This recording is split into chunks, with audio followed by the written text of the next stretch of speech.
सर्वोच्च न्यायालयाचा आदेश असतानाही घरेलू कामगारांच्या पदरात काहीच नाही।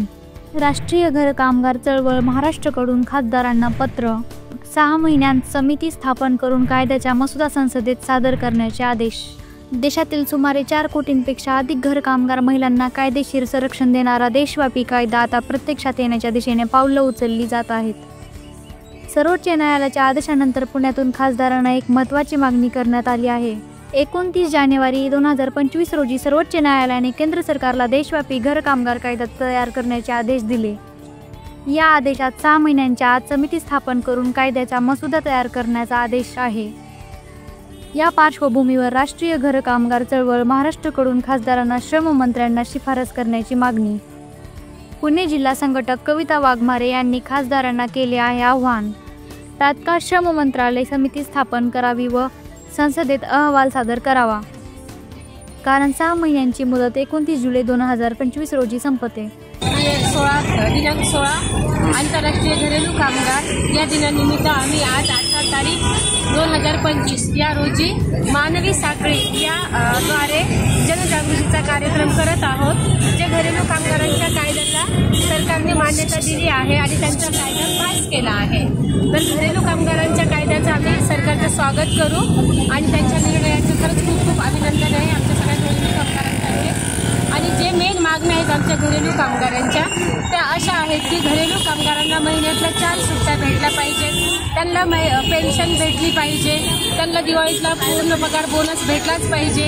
आम्ही प्रत्येक वेळेस आंदोलनं करतो, मोर्चे करतो, अलग अलग कार्यक्रमाद्वारे सरकारला एक जागृती करण्याचा प्रयत्न करतो, पण आज आम्ही मोठ्या संख्येने महिला इथे रोडवरती उतरलेलो आहोत आणि एक मानवी साखळीद्वारे आम्ही बरं कुठल्या मागण्या आहेत तुमच्या आता?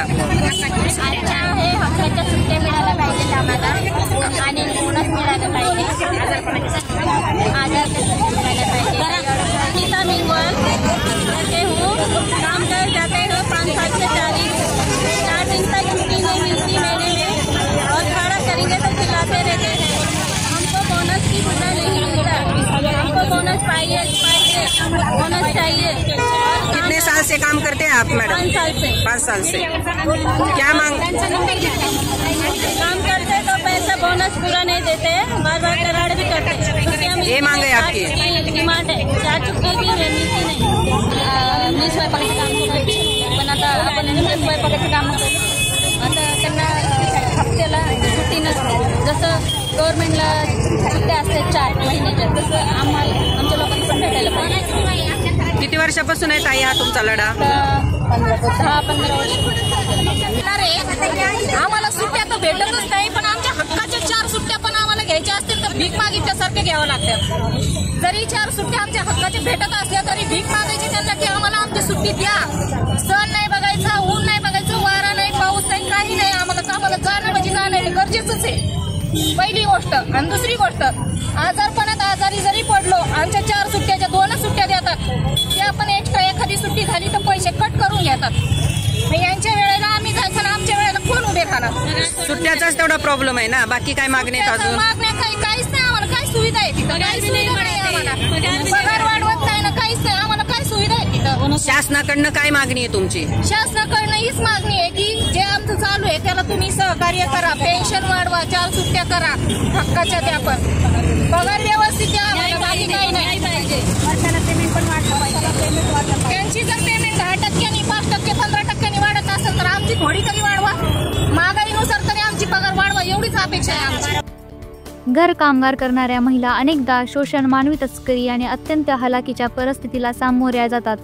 त्यांच्यासाठी स्वतंत्र कायदा असणे ही काळाची गरज आहे, असं सर्वोच्च न्यायालयाने स्पष्टपणे नमूद केलं आहे।